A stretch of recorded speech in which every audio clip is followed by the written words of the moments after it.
Well, hello. Hola. Buenos dias. Welcome to the video I'm making for Chapter 3 for Cuadros for Spanish 101 at MCC. All right. I wanted to do a quick overview, first of all, with some of the important grammar points. Okay. The most important thing for Chapter 3 is ER verbs and IR verbs. Okay. We have comer and we have vivir as some example verbs. All right. So you guys can go ahead and open up your books and have a look at page 99, okay, 98, 99, 98, 99. All right, if you have an ER verb like comer, you're going to drop off your ER. You have com as your kind of root verb, okay? And then you add your endings o, es, a, amos, es, and n. So we could skip off vosotros if you want. I put it on there sometimes just for the heck of it, but you guys could just leave that off if you want, okay? So your endings, as you can see here, I underline them in blue. O for the yo form. For the to form, you add an es. For la usted, add an e. For nosotros, add emos. Skip vosotros if you want. Ellos, ellas, ustedes, they eat. Add the en. Okay, so again, kind of like how we did before for AR verbs. Okay, before we had for AR verbs, we had o, us, a, amos, and an, leaving off vosotros. So you had like hablo, hablas, habla, hablamos, hablan. So here you have I eat, yo como. You eat, tú comes, yes. He or she eats, él o ella come. Also you formal, usted come, C-O-M-E. We eat, nosotros comemos. And then they eat, ellos and ellas comen. Also you plural, ustedes comen. So therefore, you could say to somebody, you could leave off the pronouns. The pronouns can be omitted in Spanish. Okay, so if you say like comemos pasta, that would be we eat pasta. You do not need to have the pronoun nosotros. Okay, you can omit that pronoun. You could leave it off. Okay, and then for IR verbs, you have a very similar pattern. Okay, as you look at these two conjugations, what are the only differences? Leaving off vosotros, which would be you plural in Spain, right? What's the only difference? Okay, that's right. Up here we have comemos, emos. Down here we have vivimos, imos. Okay, so your endings are o, es, e, imos, n. All right, let's run through it. I live, yo vivo. Repeat after me. Repitan, por favor. Yo vivo. You live, tú vives. This is where you get the question like, ¿Dónde vives? Where do you live? All right. He or she lives. Try everybody. Vive. Él o ella vive. Also you formal. Usted vive. Okay, we live. Vivimos. Okay, if someone I live here in Henrietta. If somebody else lives in Henrietta, you'd say like, Paco y yo vivimos en Henrietta. Okay. In Spain, you'd say, ¿Dónde vivís? Like, where do you guys live? Vosotros. And then ellos or ellas or ustedes would be viven, okay? Por ejemplo, mis estudiantes viven in Rochester, okay? My students, plural, live in Rochester. Some of you, I'm sure you do. So, mis estudiantes viven en la ciudad or viven en Rochester because it's like saying they live somewhere, right? Ellos. If I say mis estudiantes, that's like saying they live or they do something, okay? So that's a very important thing. If you could have a look at page 99. We'll go over some ER verbs real fast. Just listen and repeat and become really familiar with these, okay? Aprender, like an apprentice. Repeat after me, everybody. Aprender. Beber, to drink. To eat, we had comer. To understand, it looks like to comprehend. Everybody, comprender. To run, correr. A mí me gusta correr. Okay, I like to run. So you could say el profesor corre rápidamente. Okay. I used to be able to do a 7-minute mile. I think now it's more like an 8-minute mile, but it's still probably faster than a lot of you. So there we go. El profesor corre rápidamente. Okay. Then we have to believe, creer. All right, like a credo in English is a belief. So you could say like yo creo, okay, or creo en Dios. Okay, deber. Should or ought to, I always tell you to think of it as must. So if you want to say I must study, debo estudiar. And this is a very important concept, folks. This is where you have a verb of obligation, which is conjugated, followed by the infinitive. Notice this pattern, okay? Debo estudiar. I must study. Repeat after me. Debo estudiar. Debo estudiar. How about we must study? It'd be nosotros, conjugate deber, but you keep estudiar, okay? ¿Cómo se dice we must study? Debemos estudiar, okay? If you remember back earlier in the course, we had tengo que estudiar, tengo que trabajar. You might also even say something like necesito estudiar, okay? Okay, leer, to read, repitan, leer. And to sell, vender. Like a vending machine sells stuff, okay? When you see the V in Spanish, think of it like as a B sound, okay? Then you have some IR verbs. Let's run through them fast. Abrir. As I say each one, repeat to yourself to practice, okay? Asistir, a. You could say asisto a mi clase, okay? Everybody, compartir. Describir. Descubrir. Escribir. Imprimir, recibir, transmitir, and vivir, as we saw. Okay? All right. So that's page 98, 99. That's the most important thing. I'll do the important grammar first. Also, very important in this chapter, you have the verb ir, which is to go. All right, try guys. Yo voy. Repeat after me. Voy. Okay, you go. Try it. Vas. Or if you make the V like a B, vas, as in, ¿a dónde vas? Where are you going? Where are you going to? Right? He or she goes, ella, va. Pedro va al banco. Pedro va al parque. Or if Pedro is going to the pharmacy, Pedro va a la farmacia. Okay? If Pedro and I are going to the pharmacy, Pedro y yo, now it's nosotros, right? Vamos. Pedro y yo vamos a la farmacia. Okay? In Spain, you could say vais. And then ellos, ustedes, van. They go in a van. That's how you can remember that one. Okay? Ellos, ellas, ustedes, van. Okay, very important, page 103. We have the possessive adjectives. Let's try it, everybody. Here's a little phrase for you that you know. My house is your house. ¿Cómo se dice?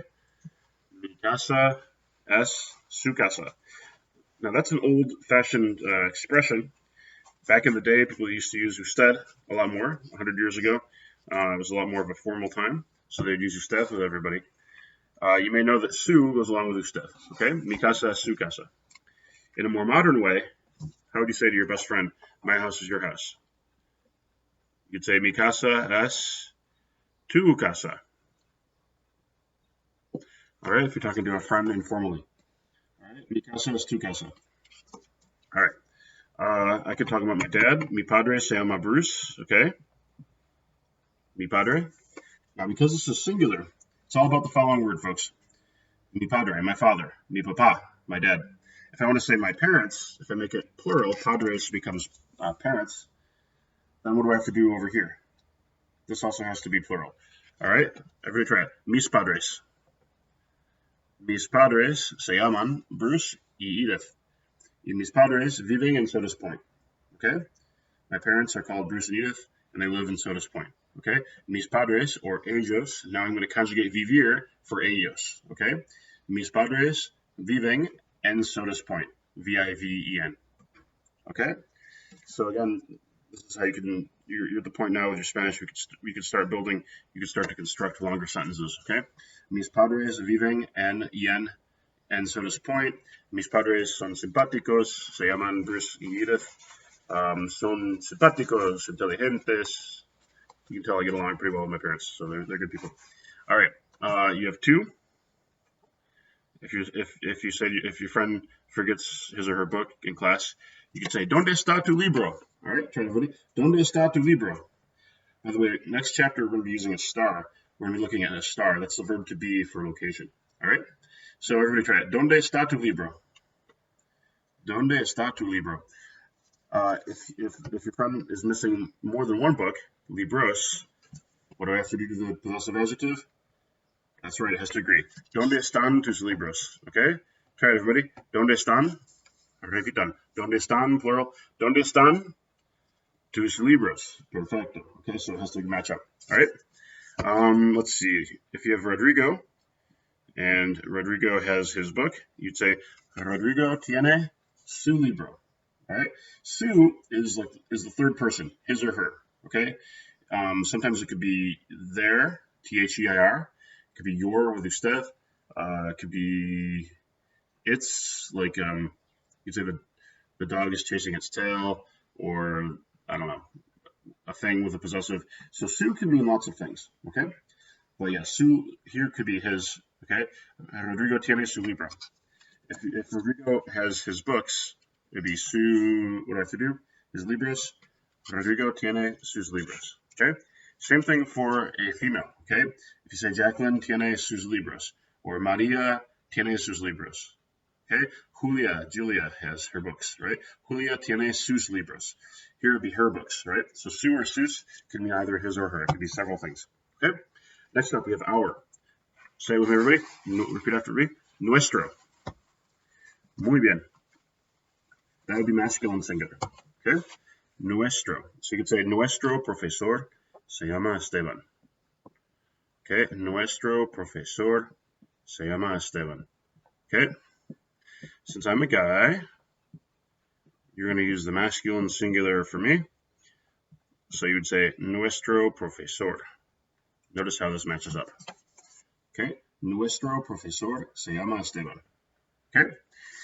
Now, next semester, if you take Spanish 102, which I hope you all do, and if you have Professor Rowley, Cristina Rowley, who is a woman, then you would say, ¿cómo se dice our professor in that case?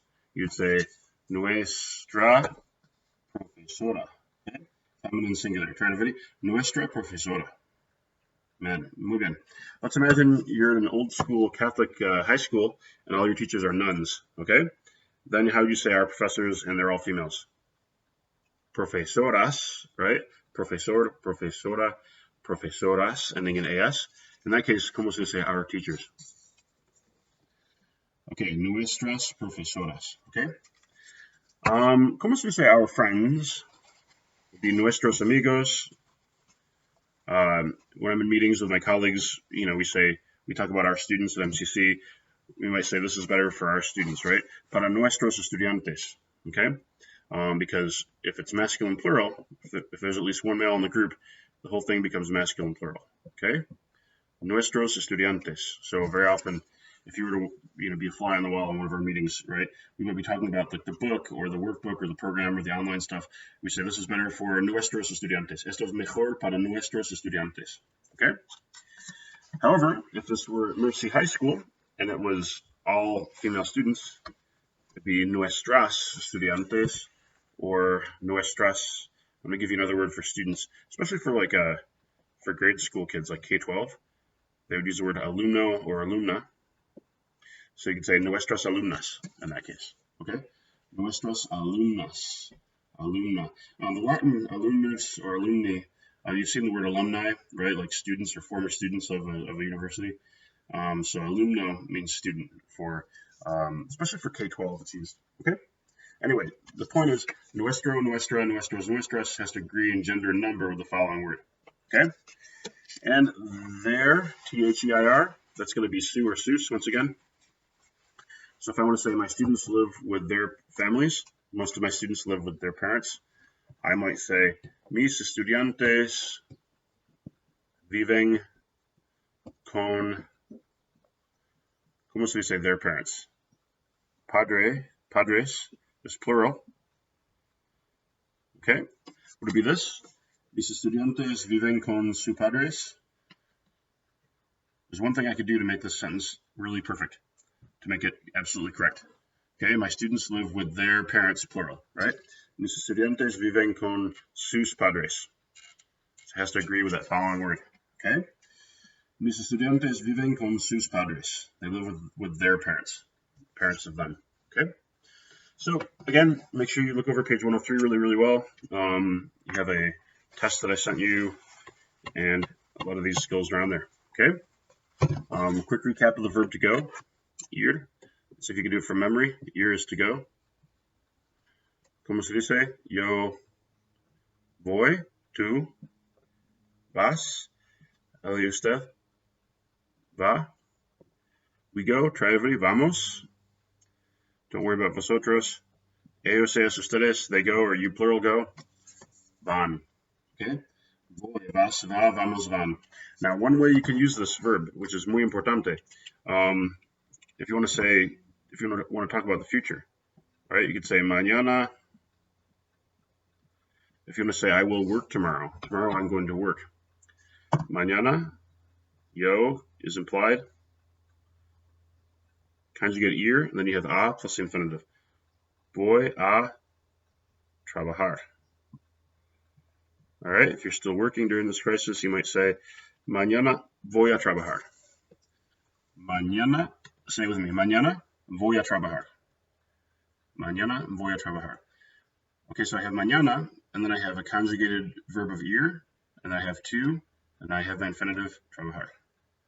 Okay, tomorrow I will work. Tomorrow I'm going to work. All right, ¿cómo se dice tomorrow we will study? If you have estudiar, I'm going to conjugate ir for the subject, in this case nosotros. So we're going to study. Tell you what, let's start at the end of the sentence and work our way back. Okay, we have estudiar. Estudiar, that's what's going to happen. Okay? So again, the formula is ir, conjugated in the form of ir, and then a, and then the infinitive. Okay? So mañana we will study. We are going to study. Vamos a estudiar. Vamos a estudiar. Notice I conjugate vamos because we're going. And then a is sort of like your verb to, and then estudiar, to study. So we're going to study. And then mañana is technically an adverbial phrase, just kind of meaning when it's, tomorrow, when it's going to happen. Don't forget the tilde over the end. Okay, mañana. Speaking of ir, you can also just have a little contraction. Again, this is very important. If you have a, and then you have el, so if somebody's going to a masculine place like el banco, or el teatro, or el cine, okay, if you have a plus el, what do we get? A plus el goes to al. So we're going to the bank. Pedro y yo vamos al banco. The name of the bank, right? El banco, all right? So everybody, al banco. Vamos al banco. Okay, to the bank. You would not say el banco. You have to say al banco. It has to contract like that. Same thing for el cine, el teatro. I often go to the Jiva Theater to watch plays. I really like Jiva Theater, so I would say voy al teatro para ver obras. Okay? Voy al teatro Jiva. So el teatro would be the place, right? And now voy al teatro Jiva. Okay, Jiva Theater. In a similar fashion, we have de and el, and you have a contraction there as well. De and el goes to, anyone remember? Del. All right, one verb we're going to officially learn later, but venir is to come. If you want to say I'm coming from the bank, vengo del banco. Don't worry about this vengo word yet. The important thing for you to focus on is the del. Okay, I'm coming from the bank. De and el goes to del. Vengo del banco.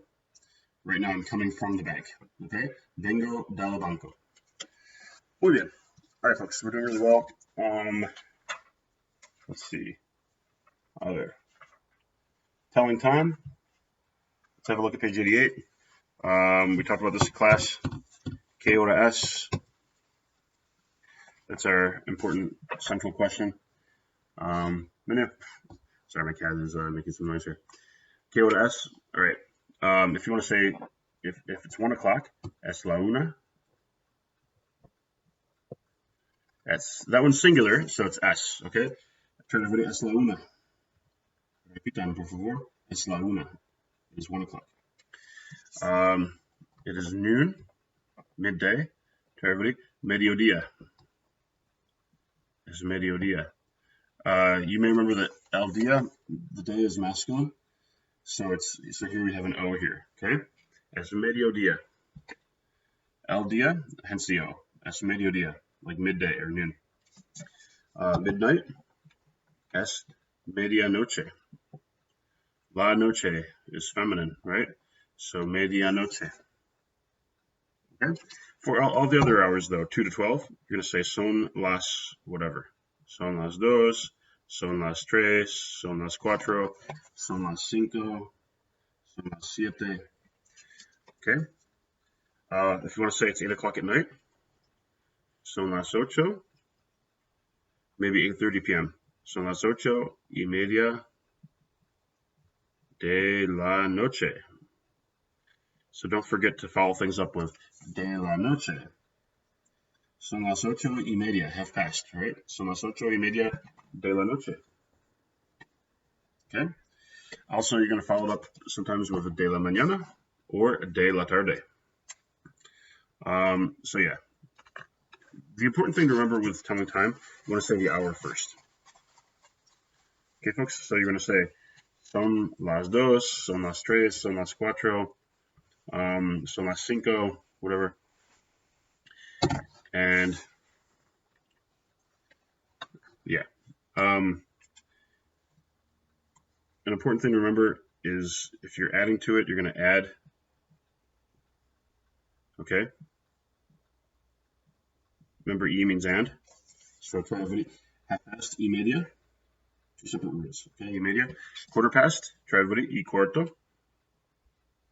Half past, try everybody. E diez. The e could sometimes be left off for that one. So if it's 7:10, you could say son las 7:10 or son las 7:10 de la mañana, de la noche, whatever. Okay. E cuarto, e media. If it's 20 minutes past an hour, you could say son las 4:20, son las 9:20. If it's 9:20 in the morning, son las 9:20 de la mañana. All right. So again, if it's 20 minutes past, right? Say the hour first. Son las 9:20 de la mañana. Okay. So if you're adding to the hour, use e usually. Or if you're anticipating the next hour, you're going to say whatever menos. Okay. If it's 8:50, you'd say son las 9 menos 10. Notice how I did that one, folks. Son las 9 menos 10. So it's 9 o'clock minus 10 minutes. Okay, 8:50. All right, son las 9 menos 10. Let's try saying it. The hour first, it's 8:50, but it's almost 9 o'clock. Son las 9 menos 10. Okay, ¿cómo se dice quarter to the hour? Okay, that's right. Menos cuarto. Try everybody. Menos cuarto. Muy bien. 8:45. Son las 9 menos cuarto because we're subtracting a quarter of an hour. You could say menos 15 or either that or menos cuarto. Okay. 20 minutes before the hour. Try everybody. Menos 20. So if it's 8:40 a.m., ¿cómo se dice? Okay, you could just say son las 8:40, or you could say son las 9 menos 20 de la mañana. Okay? So all of this being said, this is a bit of an old school way of doing it. You could simply kind of say it in a more digital way.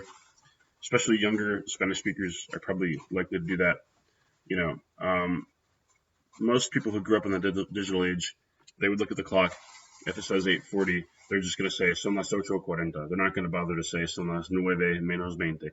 But for those people who are a bit old school, maybe older people, or a little bit more old-fashioned, they might look at a clock, see that it's 20 minutes to 9. Just like in English, you might say it's 20 minutes to 9, right? Son las 9 menos 20. Okay? So you want to make sure you really read over the vocab on pages 88, 89 for that. Notice that many places are going to have a 24-hour clock, especially like if in Spain. So if you're in Spain and you want to take a train from Madrid to Barcelona, you might buy a train ticket and it might say this, 20:30. Okay. ¿Qué hora es? What time? ¿A qué hora sale el tren? And what time would your train leave? Well, just subtract 12. It's like military time, the 24-hour clock. So it'll be 8:30 p.m. Okay. A las 20:30. okay, or 2030. So again, don't be surprised, especially for train schedules and bus schedules and whatnot, okay? Very often I've taken the bus between Madrid and Barcelona, for example, a night bus, and the ticket will say this on it, okay? Moving on. In terms of all the vocab, I probably don't need to really belabor the vocab. You should study that on your own. In chapter 3, we have a lot of vocabulary having to do with academic subjects and school and whatnot, university. We have some expressions on page 90. Let's have a look at that. ¿Qué día es hoy? All right, repeat after me. Para hablar de la fecha. Try everybody. ¿Qué día es hoy? What day is today? One more time. ¿Qué día es hoy? Let's run through the days of the week, shall we? Start with Monday. Lunes. Martes. Say with me or repeat after me. Lunes. Martes. Miércoles. Don't forget the accent over the E. Miércoles. And then jueves. ¿Cómo se dice Friday? Viernes. Saturday. Sábado. ¿Cómo se dice Sunday? Domingo. Muy bien. Okay, on page 90 en la página 90, hoy es martes 30. ¿A qué fecha estamos? Es el 30 de octubre. Es el 1 de noviembre. Okay, vamos al Día de los Muertos. ¿Cuándo es el Día de las Madres? Es el 12 de mayo. Okay, some other vocab, el día, la semana, el fin de semana, which would be el sábado y el domingo, el mes, el año, todos los días, entre semana, ayer, hoy, mañana. Muy bien. Vocabulario muy importante. I'll probably be putting a quiz on Quizlet, another quiz on Quizlet for you to go through and do for that. So make sure you're studying your vocab. Question words, interrogative words on page 94. Let's run through all these. Repeat after me. ¿Cuál? Or ¿cuáles? Okay. Let me say a couple words about this. This could be confusing for people. If you have a form of ser, you're probably going to use cuál. All right? Like, what is your favorite class? ¿Cuál es tu clase favorita? Of course, all of you would say la clase de español, right? Just kidding. ¿Cuál es tu clase favorita? What is your favorite class? Notice that I have a form of ser here. Okay? ¿Cuál es tu clase favorita? Which, usually with cuál, it's sort of out of a series of choices, which one? Okay? ¿Cuál es, for example, you're limiting the category to classes. ¿Cuál es tu clase favorita? Okay? K is very, very wide open. K is just, K is just like, ¿qué te gusta? If someone asks you, what do you like? ¿Qué te gusta? It could be anything, right? It could be el chocolate, el café, la música, viajar, aprender idiomas, whatever. So K is very wide open. All right? ¿A qué hora? Let's try it, everybody. ¿A qué hora? ¿A qué hora es nuestra clase de español? Es a las 11, el lunes, el miércoles y el viernes. Okay? ¿A qué hora? A las 11 de la mañana. ¿De qué? Okay. Let's see. What's this table made out of? De madera. What's it made out of? Or this chair here? De metal. Okay. From what? Or what is it made out of? Of what? De qué. All right. ¿Cuándo? We use this one in class. ¿Cuándo es tu cumpleaños? When's your birthday? It's kind of a general thing. ¿Cuándo?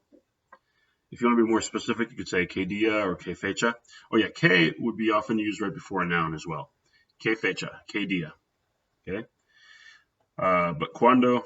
Kind of more general. ¿Cuándo es tu cumpleaños? You could say en noviembre, en enero, en febrero. Okay, ¿cuánto or cuánta? How much? ¿Cuánto cuesta? If you go on vacation in Mexico and someone's trying to sell you some stuff, you could just say ¿cuánto es?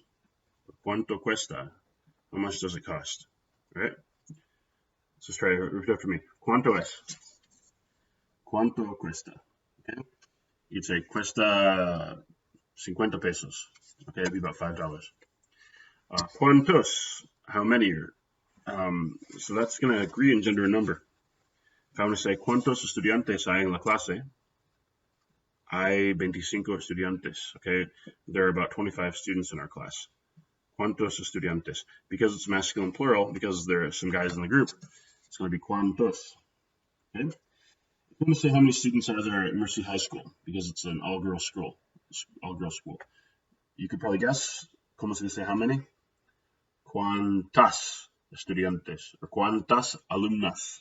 Okay. ¿Cuántas chicas? ¿Cuántas mujeres? All right. ¿Dónde? For where? Try everybody. ¿Dónde? As in, ¿dónde vives? In ASL, it's like this. ¿Dónde vives? All right. ¿A dónde? Remember, a is to. A shows movement. ¿A dónde vas? Where are you going? But it's like, where are you going to? All right. It's like, where are you off to? ¿A dónde vas? Okay. ¿A dónde vas? And you would say, voy al cine. Or voy a Wegmans. Voy al supermercado. So the a shows movement. Okay. Voy a Wegmans. Right? ¿A dónde vas? Notice how I can use this with ear. ¿A dónde vas? Voy a Wegmans. Voy al supermercado. Here, if I have el supermercado, the a and the l goes to al. Voy al supermercado. Okay? From where? Where are you from? ¿De dónde? ¿De dónde eres? Right? Try everybody. ¿De dónde eres? Soy de in your hometown. Okay? ¿De dónde eres? Soy de Hilton. Okay? ¿Quién? ¿Quién? That'd be who or whom. ¿Quién es el gobernador de Nueva York? ¿Quién? ¿Quién es el gobernador? Okay? What's his name? Do you remember? ¿Quién es el gobernador de Nueva York? It's Andrew Cuomo. He's in the news a lot lately, right? ¿Quién es el gobernador? ¿Quién es el presidente? Okay, Trump. ¿Quién es el gobernador de Nueva York? Muy bien. Now, if it's more than one, you could say, ¿quiénes son? Who are they? So who are our senators for New York State? Now, I'm going to make quién plural. ¿Quiénes son? Los senadores. ¿Quiénes son los senadores? Son Chuck Schumer y Kristen Gillibrand. Okay? So notice now it's plural. ¿Quiénes son los senadores? ¿Quiénes son los senadores? Okay? Of whom? Like, whose is it, or who does it belong to? ¿De quién? If I found this marker, you could say ¿de quién es el marcador? ¿De quién es el marcador? You could say es de Don Esteban. Es de mi profesor. All right, ¿cómo? As in how, like how are you? ¿Cómo estás? ¿Cómo está? And why? Finally, two separate words. ¿Por qué? Now, as many of you have noted in class, because is one word, or because the answer to that would be one word. ¿Por qué? Okay. So someone might say, ¿Por qué aprendes el español? ¿Por qué aprendes el español? Why are you learning Spanish? You might say, well, because I have a lot of Latino friends, right? ¿Cómo se dice? ¿Por qué? One word. Tengo amigos latinos. Porque tengo muchos amigos latinos o hispanos. Okay? Or you could say, tengo familia latina. Familia, miembros de mi familia latinos. And notice the use of because, right? When it's two words, it's why. Okay? And I forgot my accent over my ¿Por qué aprendes el español? Remember, whenever these are an actual question, you have to have an accent mark, okay? ¿Por qué aprendes el español? Porque tengo amigos latinos. Notice por qué, one word for because. All right? Porque tengo amigos latinos. Porque deseo visitar América Latina. Deseo visitar España. Okay? Muy bien. So make sure you read over all that in 94, 95. All right. I think we're pretty much set with all the grammar. Want to make sure you study all your vocab really well. Ear on page 106. Make sure you read that really well. Cuba and Puerto Rico. Some of the important stuff. Cuba is a communist country still. 1959, it was taken over by Fidel Castro. His younger brother Raúl, is still technically in charge, although he's kind of just a figurehead at this point, as far as I can tell. But it's still a communist country. We have an embargo against them.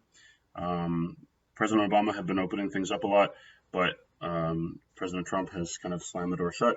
So that's happening. We'll see what happens in the future. The capital is Havana, La Habana, and it has about 11 million people in the island. A lot of people have left since 1959, not wanting to live under a communist regime, and a lot of them left and came up to especially Miami in Florida. Okay, that's why you have Little Havana up there, and around Calle Ocho, around 8th Street in Miami. Okay.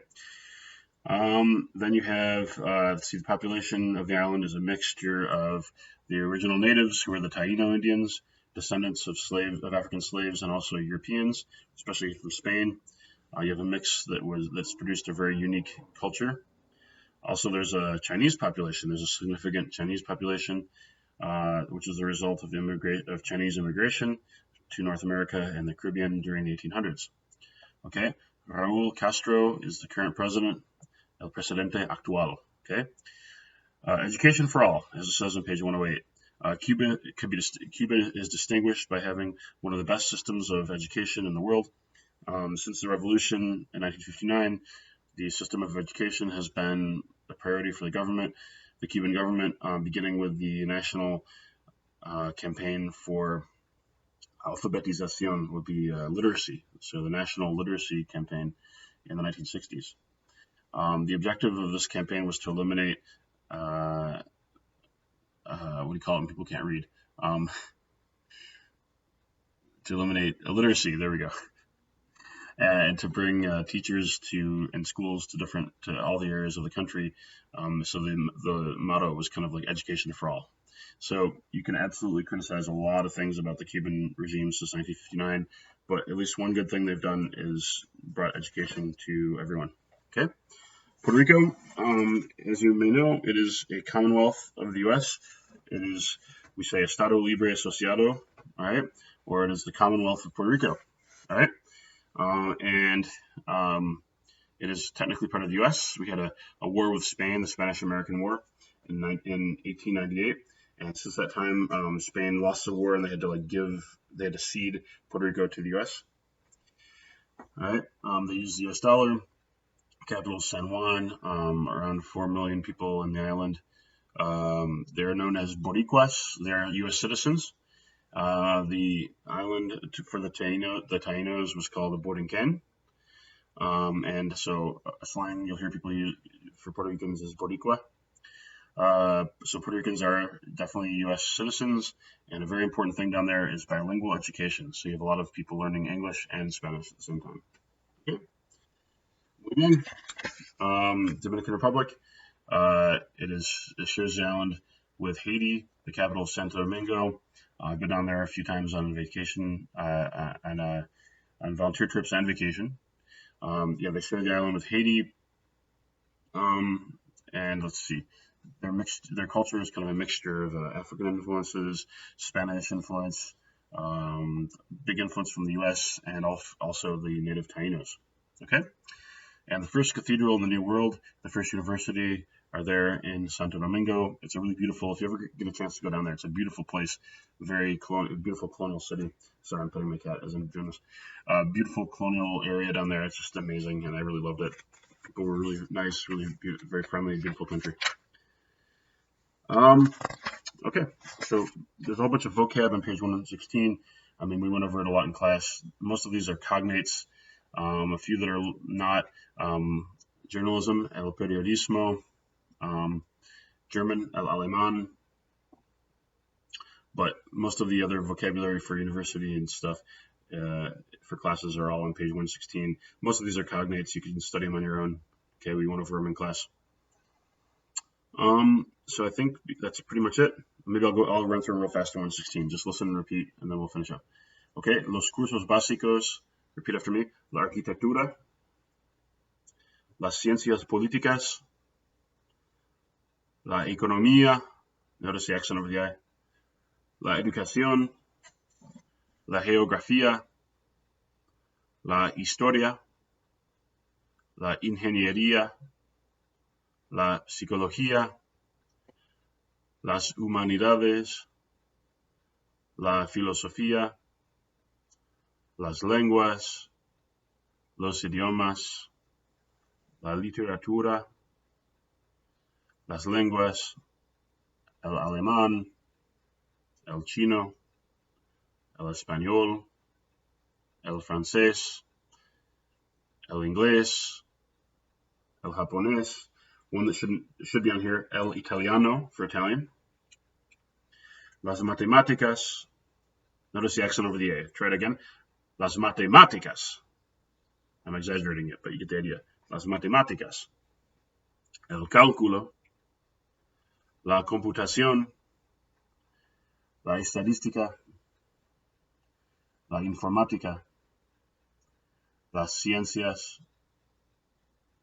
La biología. La física. La salud. Los negocios. La administración de empresas. La contabilidad. El mercadeo. La comunicación pública. El periodismo. La publicidad. You'll also hear las relaciones públicas. Las artes, which, by the way, it's feminine when it's plural, but in the singular, el arte. All right, try it every el arte. Remember, words ending in E tend to be masculine, right? El baile, el diseño gráfico, la música, la pintura. Okay, so make sure you study all your vocab, review all your grammar, take the test that I sent you, and if you watch this entire video, send me a little email to that effect. And here's your magic word. The word is Chichicastenango, which is a real city in Guatemala. And I just think it sounds pretty cool. It's the name of an actual city. I think it was probably a Mayan city or the Mayan civilization who were down there. So I'll tell you what, if you watch this entire video, send me a one-word email saying Chichicastenango, and I will know that you watched this video and I'll give you extra credit. All right? Chichicastenango. Chichicastenango. So send me that email with that word, and I will give you a little bit of extra credit in the grade book for watching this entire video. Okay? All right, folks. Good luck with the test. Buena suerte. I will see you back in class on Zoom Monday, what is it, the 13th? And classes will resume on Zoom again. If you're having any trouble with Zoom, if you can't figure it out, or if you're really struggling, or if you don't have a computer or something like that, just call me or email me, and we'll figure it out. Okay? I don't want anyone to fail this class, so just do your best. All right? Adios, hasta luego. Bye.